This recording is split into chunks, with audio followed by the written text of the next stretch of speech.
Hello folks, welcome back. In this video, we'll see how to simulate and analyze our design in PMAG. Before we plunge into design analysis, let me remind you, I have made a detailed tutorial on how to create a transformer model in PMAG. I have discussed different aspects of transformer modeling in a great detail in that video.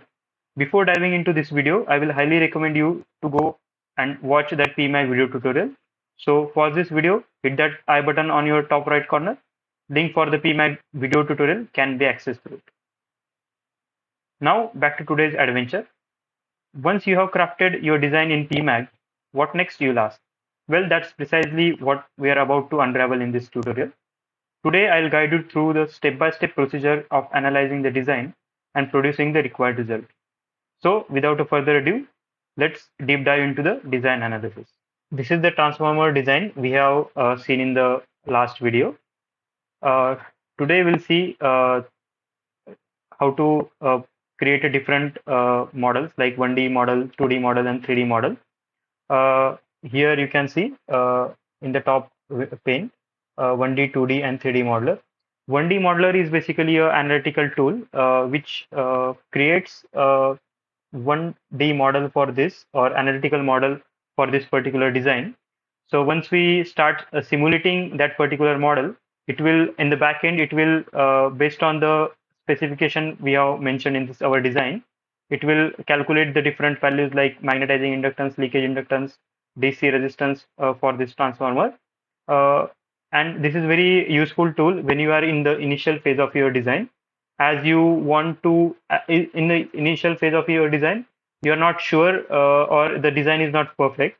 So you want to see results quickly and make a necessary changes in your design. And so based on the changes, based on the results produced, you can tweak certain parameter to improve and refine your design. So I will recommend you to when you are in the starting phase of your design, use this 1D modeler extensively, and then you can move ahead with the 2D and 3D. Once you start simulating, you will feel like 2D and 3D is very slow compared to 1D. So in the starting phase, 1D modeler is really helpful. So let's start with it. First, step is we have to go to the modeler and specify our model properties. So we have to specify what is the minimum frequency in our design. I'll specify I want to analyze from starting from DC, then 100 kilohertz, and like that it will increase. And maximum I want to simulate till 500 kilohertz. I'm specifying 500 kilohertz. And here you have to see, you have to specify how many number of steps you want in the frequency. It will here on the right side, you can see the frequency points are DC, 100 hertz, 7.1 kilohertz, 500 kilohertz. And I'll specify 5 steps. And here you can select frequency spacing. Either you can select a linear, so frequency will increase linearly. Then you can select either logarithmic, frequency will increase logarithmically, and similarly decades you can select. I'm selecting a logarithmic.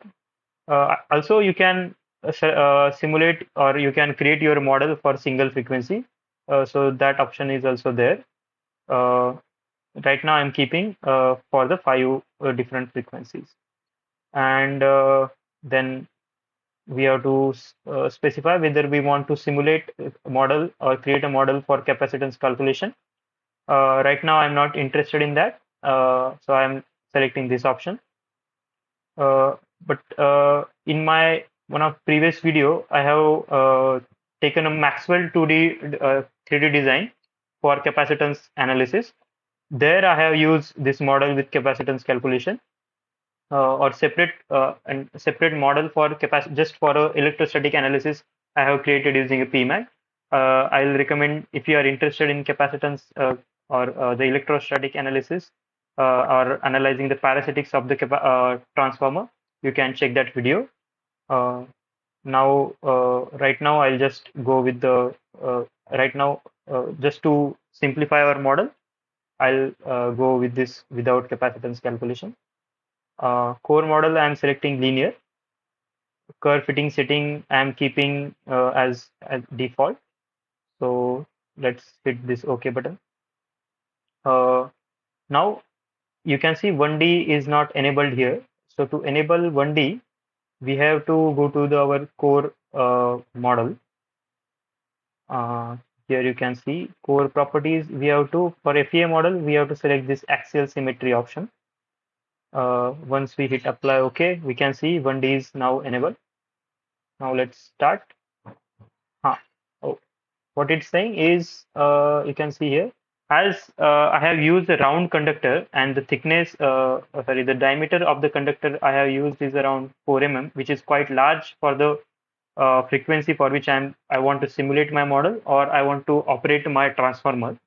As you know, as we uh, supply AC current to the windings or to the wire, the skin effect comes into the picture, and it increases our resistance of our winding and our coil. So it is suggesting that you can either reduce the frequency uh, to, as the skin depth is, I think the skin depth is likely to be very low in this case because our frequency of operation is very high. Uh, so what you can do is you can use, the best option is here to go ahead with a leads wire, as when you are supposed to operate a transformer at higher frequency, you must go with a leads wire to limit your losses and optimize your conductor cross section properly. But for now, just for a simplicity, I'll just go ahead with this. I'll go ahead with this round wire. So let's hit S. Now it is asking whether you just want to create a model or you want to see the model plus values. I want to analyze the result also. So model, it will just create a netlist and that you can then export to Twin Builder and analyze your model further. But as of, I want this all these values like DC, AC resistances, leakage inductances, capacitances, magnetizing inductances. So I'll select the first option, model plus values. Uh, Now it is saying analytical values successfully calculated. Let's see. That you can see in this result. Go to the analytical based 1D, analytical based results. Here you can see this winding A, winding B DC resistance. Winding B is having slightly higher resistance than winding A, which is expected that as winding B is bound around winding A, so it has higher length.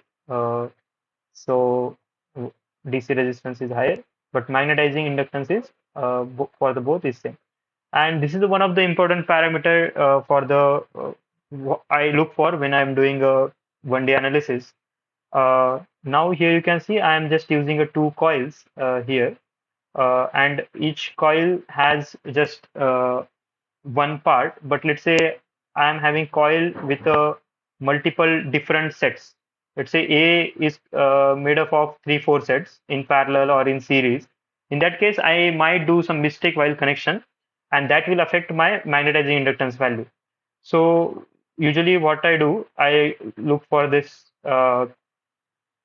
magnetizing inductance and I check with the my analytical calculation which I have done on pen and paper. If these two are matching, then I just go ahead with it. So that's kind of one primary check you have to look for when you are doing your transformer analysis. Then you can see the small signal test. Here, what you can do is you can select which winding you want to supply and you can short circuit other winding. If you select B, winding A, you can short circuit. If you select winding A, you can short circuit winding B. So I'll select winding supply as I'll give supply to winding A and I'll short circuit winding B. Now we'll hit this calculate button. And now you can see it has calculated the resistance and the inductance plot versus the frequency. Here you can see inductance is dropping very rapidly uh, with increase in frequency, and then it's more or less flat. Uh, it starts from a value of around 2.2 microhenry, and it's sharply uh, declines sharply. And this is because we are using the round wire. This is the disadvantage of using round wire. We are not getting a flat profile of the inductance for very with the wide frequency uh, of operation. Uh, as this skein effects will come into picture, this value will drastically will reduce with the resistance with the sorry frequency. So for the proper design, one must use the lead wire if you are operating at a higher frequency. Uh, as I mentioned, for simplicity, I'm just going ahead with this round wire. And resistance also you can see it's starting from around 11 ohm, and you can see here it's almost became here around 124 ohm, which is the frequency around 120 kilohertz. So in this span, it is almost became 10 times. Resistance became 10 times. This is again because of the fact of the skin effect. If I would have used Litz wire, this graph uh, will look more flatter, and that's what we want. But just to show the process, I'm going ahead with the round wire. And you can also vary the scale. You can check on the logarithmic scale also, which gives the nicer picture for the analysis purpose. Uh, sorry, I'll go again, analytical based result. Same thing you can observe here in the leakage inductance and AC resistance tab. So the leakage inductance here in this tab, we can see for winding A and for both winding B. And again, you can change your scale from linear to logarithmic. Uh, then similarly, AC resistance you can see in this tab. Uh, again, you can see for the either linear or logarithmic scale. Now you can see the capacitance between winding A and winding B. Note this is capacitance between winding A and B, but we have not got the this we haven't got the capacitance between winding this two terminal, this terminal, let's say A and A dash of winding A and B and B dash of winding B. There are different capacitances in the transform model. For the detailed analysis, we have to choose while modeling, we have to enable this model with capacitance calculation. We have not done that, so just simple results it has given, and it has given the capacitance between winding A and B. So this is the basic analysis you can obtain. This is basic parameters you can obtain from this analytical based calculation, and it's as I mentioned earlier, it is helpful in when you are starting with your design. Once you feel your design is refined enough through this analytical based simulation, you are set for the more detailed analysis. Uh, then you can go ahead with the 2D and 3D tools. These tools will give you more accurate picture of your design. It will produce more accurate result. And also, let me just show you. Uh, in this transformer, you can, if you could imagine the leakage field, so the magnetizing field will be through the completely through the core, or the mutual field through the core. But the leakage field somehow some of the part will some of the flux line will pass through the core, and then it will go through this section. Uh, Most of the leakage field will be confined between this primary and secondary winding, but it will be in the air. And this path is more or less defined. So analytical tool which will calculate the leakage energy stored in this part will be more or less correct. But if you observe here, the leakage path we cannot define it properly. So analytical tool will fail here and it will produce inaccurate result. So in such cases, better to move quickly to the 2D and 3D simulation. Or if you are interested particularly in the leakage field analysis, then definitely 1D tool is not a solution. But let's say if I use double E core instead of this 2U core, then this section will be also a core, part of a core. So in that case, the leakage field will be will have a, compared to this case, a more proper path. You can define it in a better way. So the analytical tool still will still have some inaccuracies, but the percentage of error will be less. So in such cases, leakage analysis also you can do with the analytical tools. Uh, but for my or for this particular case, that's not the right way. So we'll go ahead with the 2D modeler. We'll hit the start. Now you can see it started the FEA project creation. So basically it will create a 2D FEA model and it will ultimately simulate it in the Maxwell. It will do the FEA analysis there and the obtained result we can see in the PMAG. So let's wait for some time to get it complete. Now you can see simulation is completed and results are produced. We can see the results in PMAG window. Once simulation gets complete, you can see this window.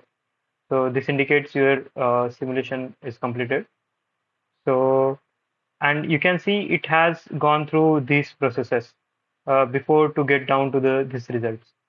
Now let's find out what it has generated. Let's hit exit, uh, exit, and it will open this PMAG window again. Now to see the results, you have to go again to the results tab and then FEA based 2D. As we have performed a 2D analysis, we have to select this particular option and then FEA based result. Uh, Now you can see here, it has generated a result in a similar form what it has done for the 1D analytical based model. But you can, but the accuracy for this model will be higher. You'll get more, uh, or you'll get better result with this analysis. Just it takes a longer time. It has taken roughly 10 minutes in on my computer. But in case of 1D analysis, you have seen it generated result within a fraction of seconds. So that's the difference. But definitely, it's a trade-off between simulation time versus accuracy. So as I mentioned, in the initial phase of design, you go ahead with the 1D, then move forward to 2, and then finally to the 3D. Uh, Now let's see the value again. Uh, we can see the DC resistance and LMAG. We can see magnetizing inductance is slightly higher compared to the 2D. This value was roughly, I think, around 540 microhenry. Uh, Again, DC resistance values are slightly different, and this is definitely a more accurate compared to 1D analysis or the analytical model-based analysis. Uh, then we can see the leakage inductance. Yeah, leakage definitely is quite different. It's almost half of what we get in the previous case. In the low frequency range or the around DC frequency, it was DC operating point, it was around, I think, 2.2 microhenry. So it almost halved. Uh, Similarly, we can see for winding B. In the same way, we can analyze all the results. We'll get value of AC resistance. Then we can perform small signal test uh, between, uh, and we can give supply to winding A and winding B will be short circuited. Calculate the results. So these are the results. You can analyze value of variation of resistance and inductance with frequency. So this is the 2D analysis, guys. In the same way, we can do the 3D analysis. We have to perform same steps to do that. And that's the wrap for today, folks. I hope you found this tutorial helpful. If you have any questions, drop them in the comments below. Don't forget to hit that like button, share this video with your fellow designers, and subscribe to this channel for more exciting tutorials and design inspiration. Thank you for joining in, and see you soon in the next video with yet another interesting topic. Stay tuned.